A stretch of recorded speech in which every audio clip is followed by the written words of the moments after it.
शं वरुणः शन्नो भवत्पर्यमा शन्न इन्द्रो बृहस्पतिः शन्नो विष्णुरुक्रमः ॐ शान्ति शान्ति शान्तिः।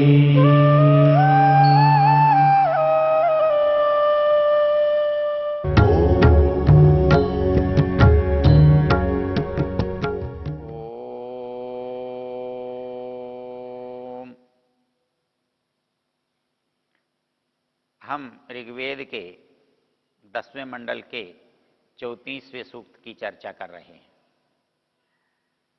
ये हमारा वेद ज्ञान, वेद गंगा के अवगाहन का समय है। इसमें वेद के मंत्रों के अर्थों पर विचार करके उनसे लाभ उठाने का, उसको पढ़ने कर आनंद प्राप्त करने का समय है। इस सूक्त में जुए का वर्णन है और जुए का जो मनोवैज्ञानिक रूप है और उसका प्रभाव है वो इसमें बहुत अच्छे शब्दों में वर्णित किया गया है। हमने मंत्र की चर्चा करते हुए देखा था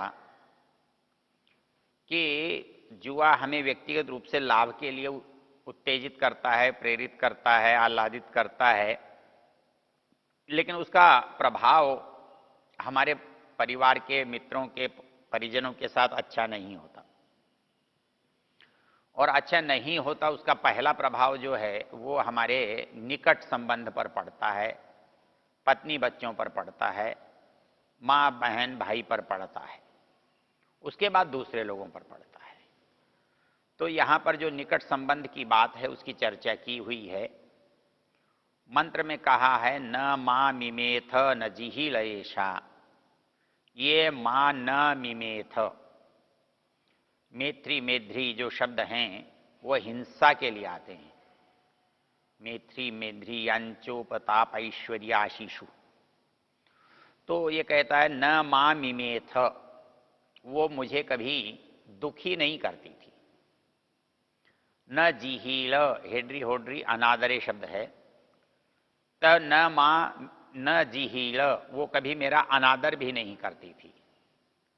और तीसरी चीज वो कहता है शिवा सखीभ्य उतमह्यमासीत, वो मेरे लिए भी शिव कल्याणकारक सुखदायक थी।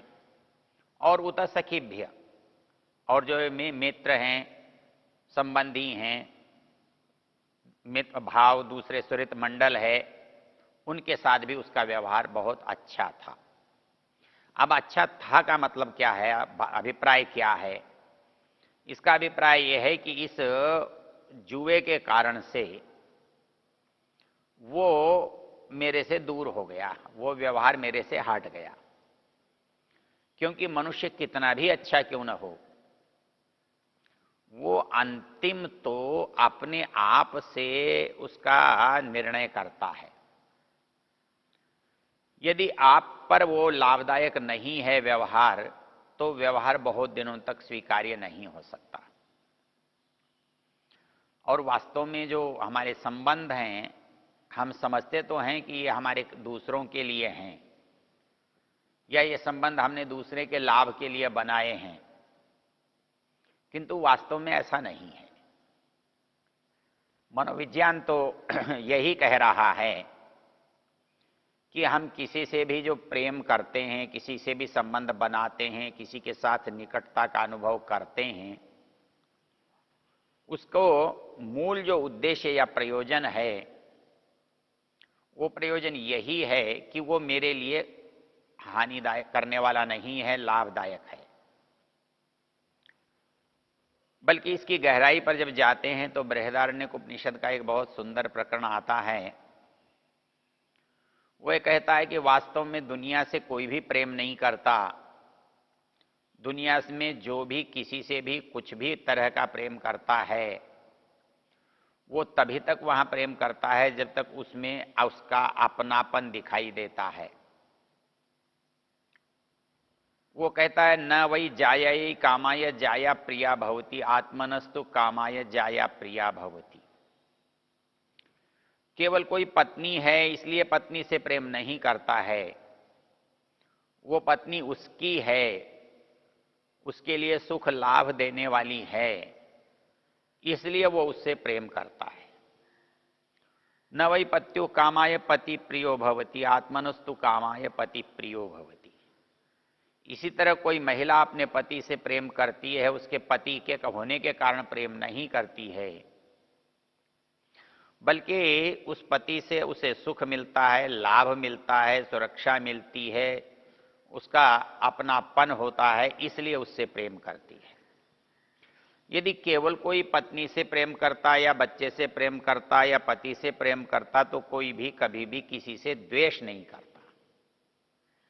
लेकिन जो व्यक्ति पत्नी से प्रेम करता है वो पति से द्वेष भी कर सकता है, पत्नी से भी द्वेष कर सकता है। कोई पत्नी पति से प्रेम करती है तो पति से द्वेष भी कर सकती है। तो ये जानना पहचानना पड़ेगा कि कब कोई व्यक्ति किससे प्रेम करता है, पत्नी कब पति से प्रेम करती है और पति कब पत्नी के प्रति प्रेम दिखाता है। तो शास्त्र ये कहता है इसके मूल कारण ये है, जब तक ये दोनों एक दूसरे के अनुकूल हैं तब तक वे एक दूसरे को चाहते हैं, एक दूसरे का सम्मान करते हैं। यदि उनको ये लगने लगे कि इससे मेरा कोई लाभ नहीं है बल्कि इससे मेरी हानि है, तब वो प्रेम हमारा नहीं रहता, वो गायब हो जाता है। तो जो पंक्ति में बात कही है, न वै जायायै कामाय जाया प्रिया भवती, जाया पत्नी को कहते हैं, यदस्याम जायते पुनः, पति जो है उसके अंदर अपने रूप में अपनी संतान को देखता है, ये उसको देने वाली है, उसको उत्पन्न करने वाली है, इसलिए कहा गया जाया या तद्धि जाया त्वम यदस्याम जायते पुनः। वो जो मनुष्य है वो अपने रूप में दोबारा उत्पन्न होता है, तो उसमें उत्पन्न होने से उसको जन्म देने के कारण, उस जन्म का आधार होने से इसको जाया कहते हैं, इसलिए पत्नी को जाया कहा गया है। तो ये कहता है न वै जायायै कामाय जाया प्रिया भवती, कोई मनुष्य केवल पत्नी से प्रेम करना है इसलिए पत्नी से प्रेम नहीं करता, प्रत्युत आत्मनस्तु कामाय जाया प्रिया भवती, वो अपनी आत्मा से प्रेम करता है, अपने पन से प्रेम करता है। उस पत्नी में जब वो उसे अपनापन दिखाई देता है, अपना रूप दिखाई देता है, अपना सुख दिखाई देता है, तब वो उससे प्रेम करता है। ऐसे ही पत्नी भी जो है केवल पति होने से प्रेम नहीं करती, बल्कि उसमें अपना पन अनुभव करती है, अपना लाभ अनुभव करती है। तो न वै पत्युः कामाय पति प्रियो भवति, केवल पति के लिए पति प्रिय नहीं होता, आत्मनस्तु कामाय पति प्रियो भवति, अपने आप की प्रेम करने के कारण, अपने आप से प्रेम करने के कारण, अपनापन उसमें देखने के कारण, उसमें अपना हित लाभ समझने के कारण वह उससे प्रेम करती है। यही स्थिति दूसरे संबंधों के साथ भी है।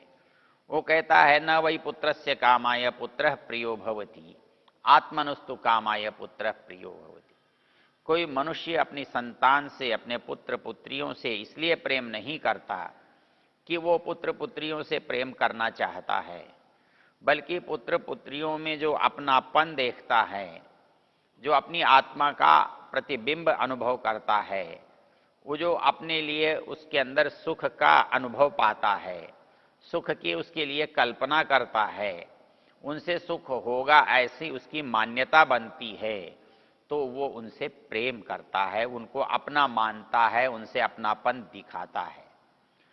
न वही पुत्र से कामाय पुत्र प्रियो भवति, केवल पुत्र होने से पुत्र प्रिय नहीं होता है, उसके अंदर जब मेरा आत्मत्व होता है, मेरा अपनापन होता है, मेरापन होता है, तब मुझे उससे प्रेम होता है। आत्मनस्तु कामाय पुत्रः प्रियो भवति। वो आत्मा की, अपनेपन की, अपने रूप की उसके अंदर देखता है स्थिति, उसके अंदर देखता है प्रतिबिंब, तो उसके कारण से वो उससे प्रेम करता है। मंत्र में जो बात कही गई है वो ये कहता है, न मा मिमीथ न जीही लयेशा। इससे पहले मैं जब तक जुआ नहीं खेलता था, जुए में मेरी प्रवृत्ति व्यसन नहीं था, तब तक मेरी पत्नी न मां मिमेथ, कभी उसने मुझे दुख नहीं दिया। न जीहील, उसने कभी मेरा अनादर भी नहीं किया। और शिवा सखीभ्य उतमह्यमासी, वो मेरे लिए और मेरे मित्रों के लिए भी कैसी थी? शिवा जो कल्याण करने वाली थी, कल्याणकारक थी, वो आज क्या हुआ कि वो वैसी नहीं रही। तो वो वैसी नहीं क्यों रही? तो ये उसका परिणाम है। अर्थात जुआ खेलने वाले का जो मन है वो केवल आत्म केंद्रित होकर रह जाता है। वो लाभ के लिए अपने को, सबको बर्बाद करने लगता है। तो जब किसी को दुख मिलता है, किसी को अभाव मिलता है, किसी को कष्ट मिलता है, तब ऐसे व्यक्ति से उसके बहुत निकट के लोग भी उससे दूरी बनाना चाहते हैं, घृणा करते हैं, उसे अपना मानने में संकोच करते हैं। ये बात इन शब्दों से दिखाई देती है। तो यहाँ कहा गया, न मा मिमेथ न जिही लयेशा शिखा सखीभ्य उतमह्यमासीत। तो कहता है, अक्षस्याहम एक परस्य हेतु अनुव्रताम अपजाया मरोधम। अर्थात हुआ क्या? वो कहता ये हुआ, जो मेरा घर बहुत सुखी था, बहुत अच्छा था, एक दूसरे से सामान्य और समन्वय और सामंजस्य था, वो हट गया, वो बदल गया, वो सामंजस्य समाप्त हो गया। तो कैसे समाप्त हो गया? तो इस बात को ये समझा रहा है कि जब मैंने उनका ध्यान रखना छोड़ दिया, उनके सुख सुविधाओं के लिए चिंता न करके, जब मैं अपने जीत के लिए ही अपने चिंताओं को समेटने लगा, तो वो कहता है कि वो उसका जैसे मेरे प्रति ध्यान नहीं रहा, मेरा उसके प्रति नहीं रहा, ये उसका मूल कारण है। अर्थात मैं यदि उसके प्रति ध्यान रखूंगा तो वो मेरा ध्यान रखेगी। ये मनुष्य का एक सहज स्वभाव है। अर्थात जब हम अपने साथ वाले की चिंता करते हैं, अपने साथ वाले के सुख दुख का अनुभव करते हैं, उसको उसके सुख दुख के लिए हम यत्न करते हैं, उसे दुख से बचाने का, सुख को प्राप्त कराने का प्रयत्न करते हैं, तो अगला व्यक्ति भी हमारे अनुकूल बनने का यत्न करता है और हमको जो अच्छा लगता है, हमारे लिए जो सुखदायक या सुखकारक हो सकता है, उसके लिए वो यत्न करता है। तो इस मंत्र में जो हमारा पहला प्रभाव है व्यसनों का, वो कहाँ पड़ता है, इस बात की चर्चा हुई। और ये बताया कि मेरा जो पहला प्रभाव है वो मेरे पर तो पड़ता ही है, लेकिन मेरे पर पड़ने के साथ जो मेरे से जुड़े हुए लोग हैं, जो मेरे से संबंधित लोग हैं, जिनके हानि लाभ मुझसे जुड़े हुए हैं, उन पर भी सबसे अधिक प्रभाव पड़ता है। और इसलिए वो प्रभाव मेरी पत्नी पर पड़ता है, मेरे बच्चों पर पड़ता है, मेरे माता पिता पर पड़ता है, और उनके मन में मेरे प्रति क्या भाव आता है वो इस मंत्र में बड़े विस्तार से बताया गया है। तो यहाँ पर जो शब्द आया है वो एक और शब्द बहुत अच्छा है, विचारणीय है। जहाँ पहली बात तो कही कि हम दुख नहीं देती थी, अब दुख देती है, तो दुख देना है उसकी मजबूरी बन जाती है। हम आजकल भी देखते हैं अपने मजदूर वर्ग में या संपन्न वर्ग में भी जो लोग इस व्यसन के आदी हो जाते हैं, तो उनके जो निकट के लोग हैं वो उनको बहुत अधिक कष्ट होता है, बड़ा अपमान अनुभव होता है। मुझे एक परिवार में पिछले कुछ वर्षों पहले जाना पड़ा। वो सज्जन आज शराब पीते हुए दिवंगत भी हो गए। जब उनके घर गया, उस व्यक्ति ने हवन कराया, बड़ा अच्छा लगा कि बच्चे बहुत पढ़ लिख रहे हैं, पत्नी भी अच्छी है, नौकरी भी अच्छी है, यज्ञ भी किया जा रहा है, दर्शन भी पढ़े जा रहे हैं।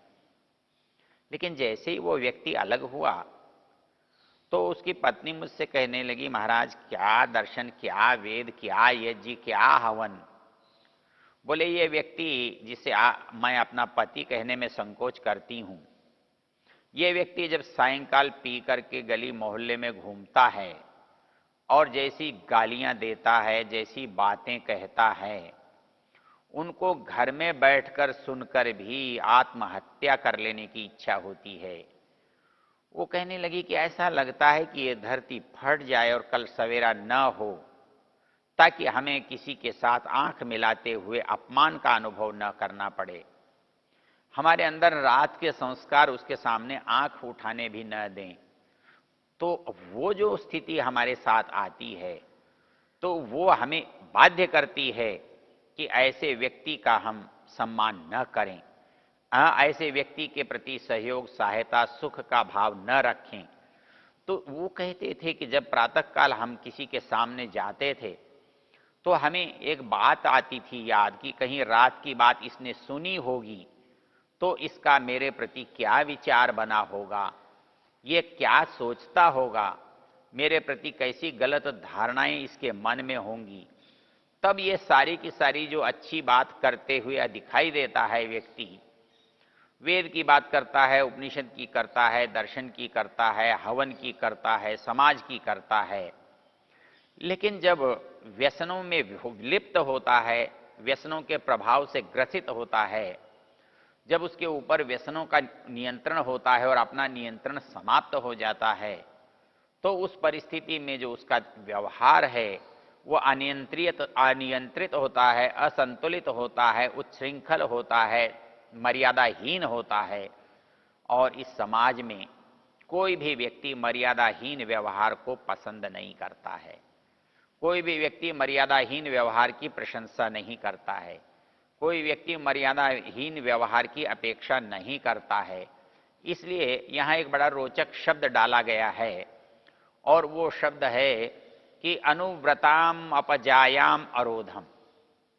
तो ये कहता है न मां मिमेथ, जो मुझे दुख नहीं देती थी, न जिहील, जो कभी मेरा अपमान भी नहीं करती थी, मुझे वाणी से भी कभी बुरा नहीं कहती थी, व्यवहार में भी जो सम्मान रखती थी, न मां मिमेथ न जिहील एषा शिवा सखिभ्य उत्तमह्यम आसीत। और यह जो मेरी पत्नी कैसी थी, शिवा आसीत, कल्याण करने वाली थी, कल्याण चाहने वाली थी, केवल मेरे लिए ही नहीं, मेरे मित्रों के लिए, मेरे संबंधियों के लिए, मेरे साथ आने जाने वालों के लिए, सखाओं के लिए और मेरे लिए भी, और मेरे लिए भी जो कल्याण का भाव करती थी। वो जो ऐसा रूप था वो आज वैसा नहीं रहा। तो ये नहीं रहा जो ये रूप है, इसको जो समझाया जा रहा है वो ये बताया जा रहा है कि यदि आप व्यसनों में पीड़ित हो जाएंगे, व्यसनों में बंध जाएंगे, व्यसनों में ग्रसित हो जाएंगे, तो आपका तो जो कुछ होगा सो होगा ही, लेकिन उसके साथ आपके परिवार पर जो प्रभाव पड़ेगा उसकी चर्चा इस मंत्र में की गई है। न मामिमेथ न जिहील एषा शिवा सखिभ्य उत्तमह्यमासीत।